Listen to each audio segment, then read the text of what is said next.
Hello Greenstylers, Cynthia here, and today I am excited to share with you the sewing tutorial for the Tangled swim bottoms.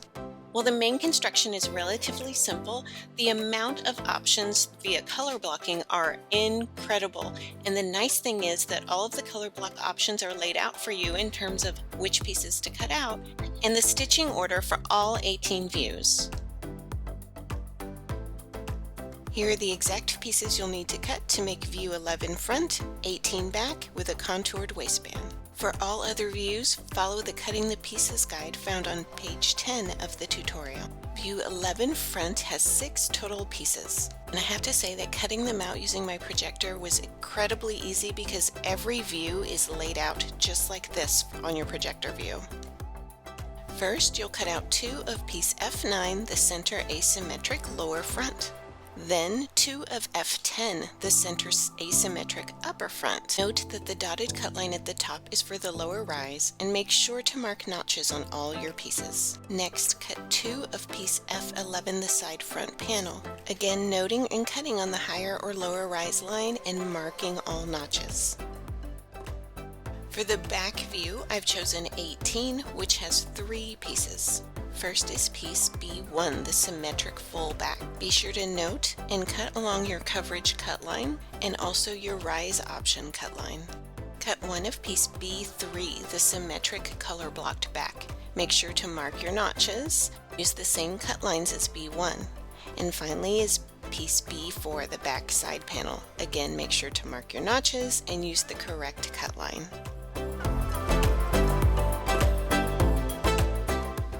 For the contoured waistband option, you have 2 pieces to cut, C3 the front and C4 the back. F1 is the liner piece and it is 1 front back piece. Be sure to use the same cut line options that you used for the front and back color block pieces.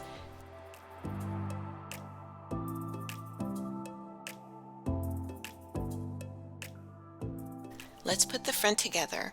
I like to lay out all my pieces on the table the way they're going to look before I start pinning them together. We'll begin with the center upper and center lower pieces.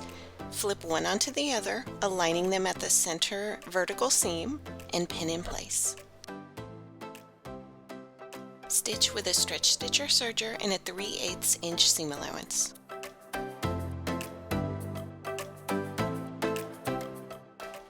Now that they're stitched, take them back to the table and open them up flat just like so. And now we're going to take the uppers, matching notches in center seam, and flip them down onto the lower center fronts. Pin or clip in place. Stitch with a stretch stitch or serger and a 3/8 inch seam allowance. I tend to use my sewing machine a lot, even though I love using my serger as well. Today I felt like working more quickly, so I'm using my serger for all of these seams. But after stitching this 4-way intersection, I found that with this slippery fabric, some of my fabrics moved a little bit, and the intersection wasn't as precise as I'd like it to be. So I thought I'd show you a quick trick for fixing those intersections. Use your seam ripper to clip the needle threads on either side of that intersection. I did about a 1/2 inch on either side. Once you've pulled out the needle threads, you can easily pull out the looper threads. And now you have an open section of seam. Realign the seams and you pin them in place using straight pins. At this point, you can run it through your serger again to try to fix the mistake, but you can't stitch over straight pins with your serger. So I want to make sure that intersection stays perfectly in place, and therefore I'm going to take it over to the sewing machine and baste it in place before running it through the serger again. Very carefully stitch over those straight pins which are holding your seam intersection in place. And once everything is lined up perfectly with basting stitches, then you can take it back over to your serger and finish that seam. This is right center front on your bottom, so you want it to look good. That's so much better. Now we'll flip the side panels onto the center sections, matching notches, and pinning in place along the straight edge.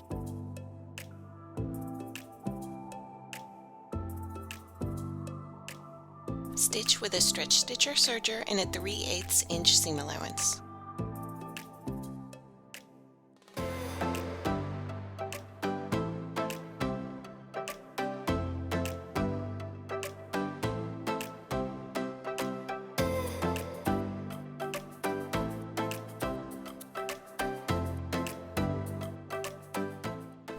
Lay out your back pieces with right sides up, then flip the back side panel onto the symmetric color block back, matching notches with right sides together, and pin or clip in place. Stitch with a stretch stitch or serger and a 3/8 inch seam allowance.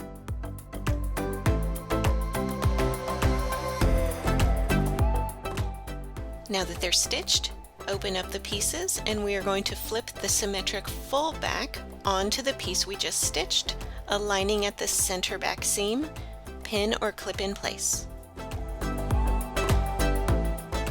Stitch with a stretch stitch or serger and a 3/8 inch seam allowance.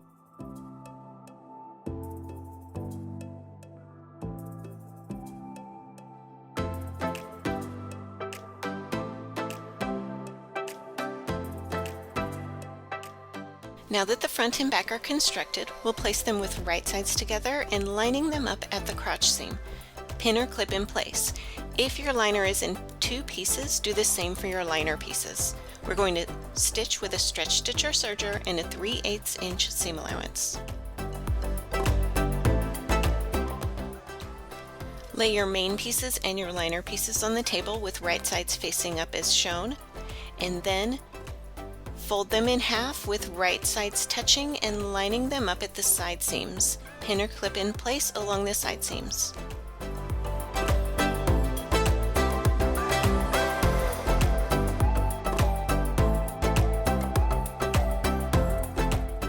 Stitch with a stretch stitch or serger and a 3/8 inch seam allowance.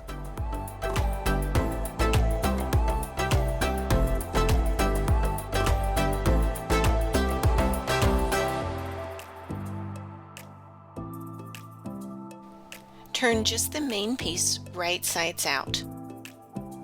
We're going to leave the liner piece with wrong sides facing out and slip it into the main. Now the wrong sides of the main and the lining piece are touching each other. Pin or clip in place along the waist edge and the leg openings. As I clip, I like to make sure that my seams are all pressed the same direction from top to bottom of the seam. In other words, that there are no twisted seams in the middle of the suit.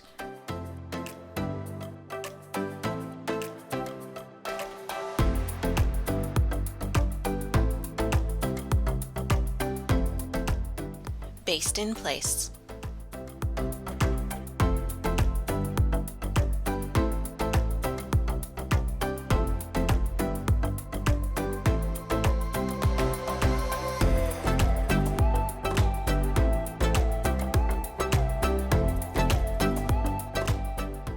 Set your suit aside and now we'll construct the contoured waistband. We need both pieces and we need to lay them together with right sides touching, aligning along the short edges. Pin or clip in place.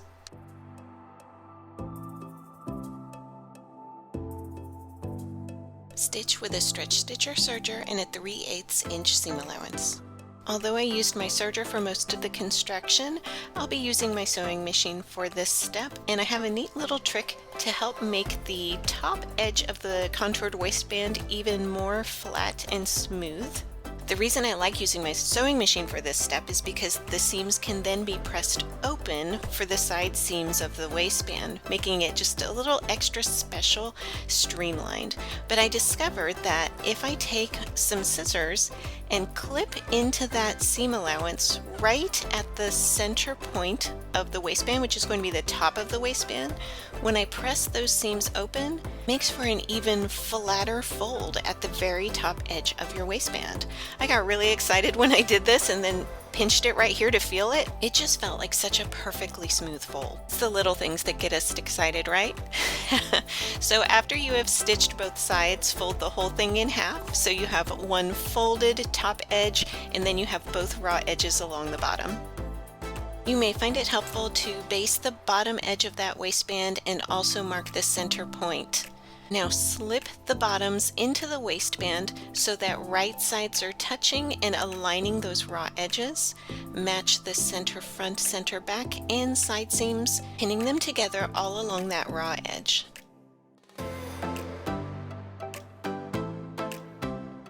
Stitch with a stretch stitch or serger and a 3/8 inch seam allowance.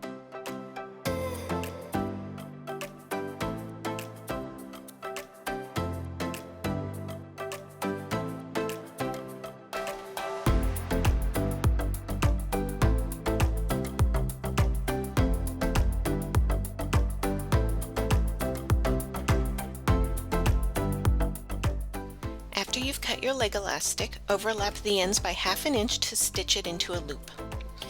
At that point, you can evenly divide your leg opening and your elastic into quarters, but I prefer to separate the front and back at the side seams. For the front section, I like to attach my elastic on a 1:1 ratio, all of the stretch being in the back half. If you ever feel like the elastic on a swimsuit is sort of digging into the front of your thigh, then this may be a good option for you. Begin pinning at the side seam and pin your way down the front half of the leg opening at a 1:1 ratio. I just add the elastic so that it's taut but not pulling tightly or stretching at all. Once at the back half, you'll see that the elastic is much shorter than the rest of the leg opening. Stretch the elastic just until the leg opening is straight, and then evenly pin the elastic all around the back half of that leg opening.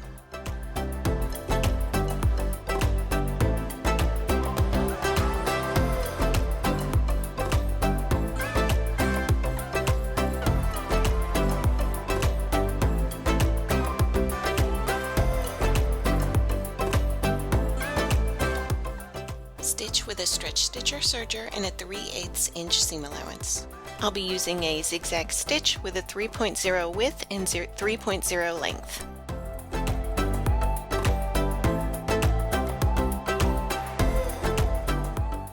When you get to the back half of the elastic, you'll want to stretch the elastic as you attach it, but just enough so that the fabric is flat going under the needle. You don't want to stretch the fabric at all. Now fold under one time toward the inside to encase that elastic and pin or clip in place.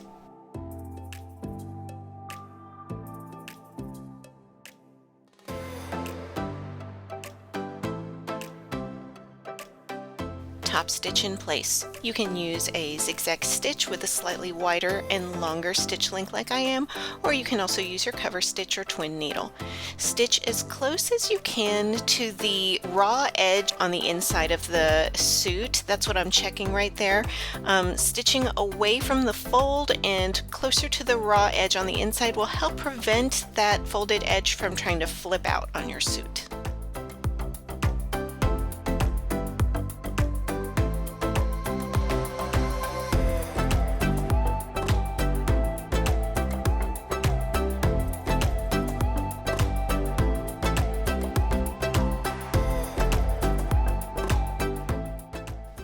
Repeat for both leg openings and you are done.